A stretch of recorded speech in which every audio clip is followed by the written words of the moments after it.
Division 4 నుంచి division number 4 నుంచి TRS party తరఫున పుట్ల శంకర్ గారిని మరి ఈరోజు మంచి ముహూర్తంలో పుట్ల శంకర్ గారు వాటితో పాటు మేమందరూ కూడా వచ్చి నామినేషన్ పత్రాలు సమర్పించడం జరిగింది. పుట్ల శంకర్ గారు తప్పకుండా గెలుస్తారు. ఇది కూడా ఘన విజయంతో ఎక్కువ ఓట్లతో గెలుస్తారు. అదేవిధంగా నిజామాబాద్ రూరల్లో ఉన్నటువంటి మొత్తం డివిజన్లు కూడా మంచి క్యాండిడేట్ ఉన్నారు. ఆ క్యాండిడేట్ అందరూ తప్పకుండా గెలుస్తున్నారు.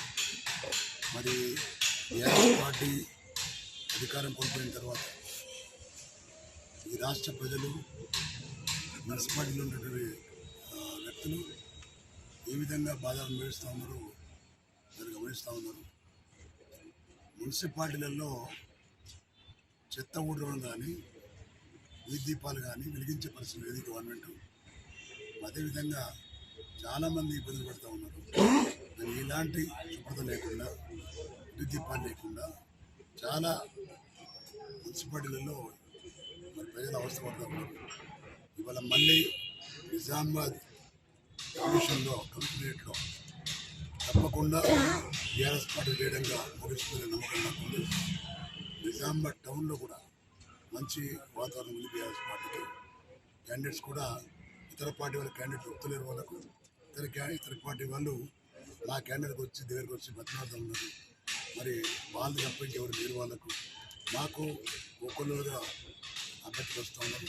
దానిలో ఎవరు మంచి వాళ్ళు సర్వే చేయించిన తర్వాత ఇవ్వడం జరుగుతుంది. కాబట్టి తప్పకుండా మేము గెలుస్తున్నాం. మరి కేసీఆర్ గారి యొక్క నాయకత్వంలో గత 10 ఏళ్లలో ఏ విధంగా ఉండే మున్సిపాలిటీలు కేటీఆర్ గారి నాయకత్వం ఏ విధంగా ఉంది, మరి ఎప్పుడు ఉన్నటువంటి రేవంత్ రెడ్డి నాయకత్వంలో ఈ విధంగా ఉంది. మున్సిపాలిటీ నుంచి కూడా ఆయన కాబట్టి ఈ రాష్ట్రాన్ని పరిపాలించే నాయకుడు సక్రమంగా లేకపోతే ప్రజలకు కూడా ఇబ్బంది పడతారు, గ్రామాలు కూడా బాగుపడే ఒకవేళ మంచి తరుణం ప్రజలకు మనవి చేస్తున్నాను. నిజామాబాద్ పట్టణ ప్రజలకు మనవి చేస్తున్నాను.